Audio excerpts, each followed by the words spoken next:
Hello, my name is Joe Cortez. I want to welcome you to our segment of Hope in the Horizon. We're here at the Spinal Cord Research Center in Irvine, California, with our director, Dr. R. Stewart. Dr. Stewart, can you tell us a little bit about the amazing things that are going on here at the Research Center? We're a center that houses somewhere on the order of 80 to 90 scientists right now. Some of the best experts in the world in areas of regeneration, of nerve connections, in stem cell biology, and in human recovery after spinal cord injury. We work together with scientists from all over the campus and bringing a focus to spinal cord injury that I think is probably one of the unique centers in the world in that regard. Now, let me ask you a question. There is hope in the horizon for our patients out there. Absolutely. And you've been telling me about the great things that are happening lately. Just touch a little bit on some of the most important topics that our audience wants to know about. Excellent. There are really three primary areas of focus for people who have suffered a spinal cord injury. The first area that's so terribly important is what happens in the minutes to hours to days after a person suffers a spinal cord injury. It makes a huge difference in outcome, how people are treated in that early time frame. We're studying cellular processes here that contribute to injury or contribute to repair. And of course you want to minimize the injury part and maximize the repair part. So understanding some of the key molecular events that go on early on is first in terms of priority for people who have suffered a spinal cord injury. The second most important thing is maximizing the innate ability to recover.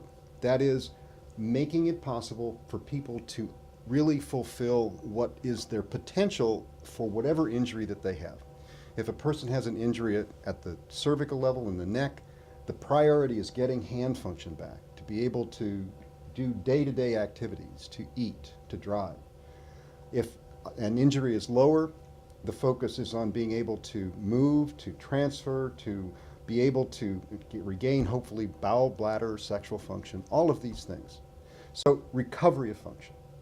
And then the third most important thing is regenerative medicine, regeneration. How do we make it possible for the connections that go from the brain down to the spinal cord to regrow and hopefully restore the functions that have been lost as a consequence of that injury? You're talking about recent injuries, something that'll happen, let's say happened today, and we got to get working on it right away. Mm-hmm. How about for those individuals that are out there that have had long-term injuries? Let's say I have a daughter who's a quadriplegic, as you well know, Cindy. And Cindy has been a quadriplegic for the last 13 years. Mm-hmm. And she feels that there is hope for her. Absolutely. And I want to know, what can you tell them about those who have been in long-term with paralysis? Yes, absolutely. And so it's that third area that I was talking about that I think is the greatest hope for people with long-term paralysis.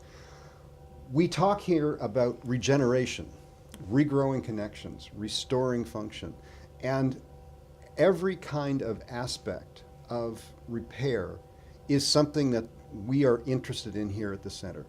Probably the thing that gets the most attention from the public is the stem cell work that's going on. The idea there is to restore communication between the brain and the spinal cord by restoring the myelin sheath, the insulation around the nerve connections that run between the brain and the spinal cord. And thanks to work that was done by Hans Kierstead here at our center, a clinical trial is approved by the FDA. It's currently on clinical hold, but we hope to launch that trial later on. Now, initially that's going to be for recently injured people, but of course our goal is to get those same therapies to people with long-term injuries. The greatest hope, I think, really, is in regenerating connections. It's the loss of the communication between the brain and the spinal cord. And that is what my lab focuses on, and I think we have some incredible new findings just over the last year that offer, I think, the best hope that I've ever seen. Well, Dr. Oz, that really is great. Now, can you tell us a little bit about what else is going on here in your facility today? Sure, absolutely, Joe. I think the thing that is really most critical to know is that there are things going on to improve the function of people with long-standing spinal cord injuries today. It's not research, it's not in the future, it's today.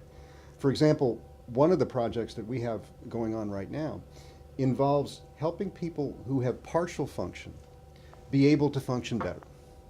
And the logic of this is actually, you'll understand from your sports background. The situation is, for example, I mean, I think in terms of golf, maybe there's other examples. If you're going to perfect a golf swing, what you do is image in your brain how you're going to do it. You watch your hands go forward, you watch the ball, don't pick up your head. That is practicing, mental practice, before you actually execute whatever it is that you're trying to do. Maybe there are things like that in boxing too.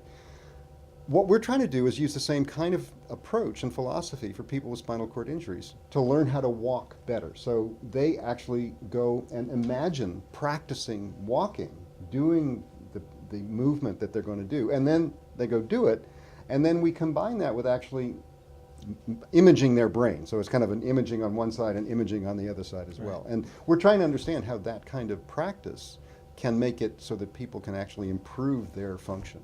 So this is a research project, and we don't know the final answer to this. One of the things that we need to find out is what kind of mental practice is best for people who are trying to learn how to walk.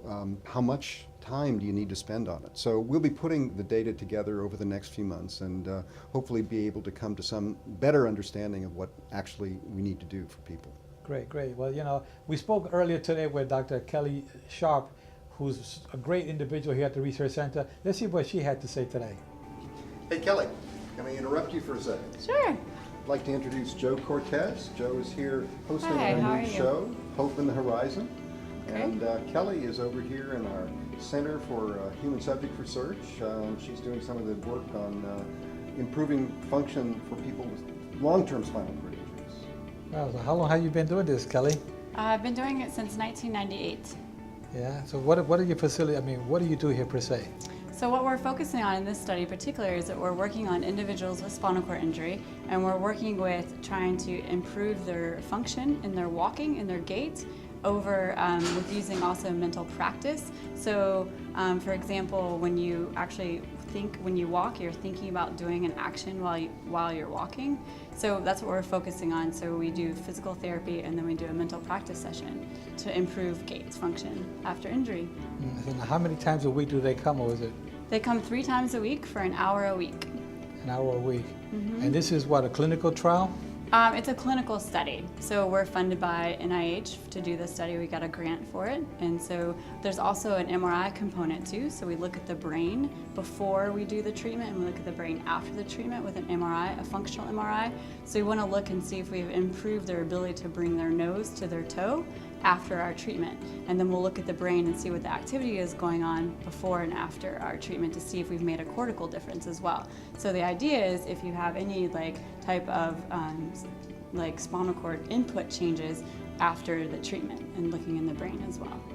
So you got good results with this? What kind of positive results are we getting? So far, anecdotally, I haven't really broken the code, but most of my subjects have improved on the ASIA score. So there's an examination that you do before and after the testing, and you want to look and see if their function is improved. Well, that was great. Dr. Sharp is an amazing person. What she's doing at the center with the patients, I mean, what we saw there today is a great inspiration for the patients out there and for those that really want to know what's going on at the Reverb Brain Center. What do you think, Dr. Oz? Well, I just have to say, if there's a single thing that we've learned over the last 3 to 4 years, it is that everyone with a spinal cord injury can benefit by focus training, by exercising. There are ways to improve function now. We want people to be in the best possible condition before they would be taking on the additional burden of any kind of an experimental therapy later on. And the best way to be ready and the best way to be able to have maximal function now is to do the kinds of things that we and others have found really make a difference to quality of life. That's great. Well, you heard it there from Dr. R. Stewart himself here at the Reverb Brain Spinal Cord Research Center. And this segment of Hope in the Horizon is a great segment. You'll be watching us every week. We'll have information for you every week from now on so you can see what's really going on, and hope to keep you very much informed at the Reverb Brain Center. Again, this is a segment that you cannot miss. Stay up. Watch us 24/7. We're there for you. Hope at the horizon. Joe Cortez and Dr. Stewart, thanks so much. Thank you.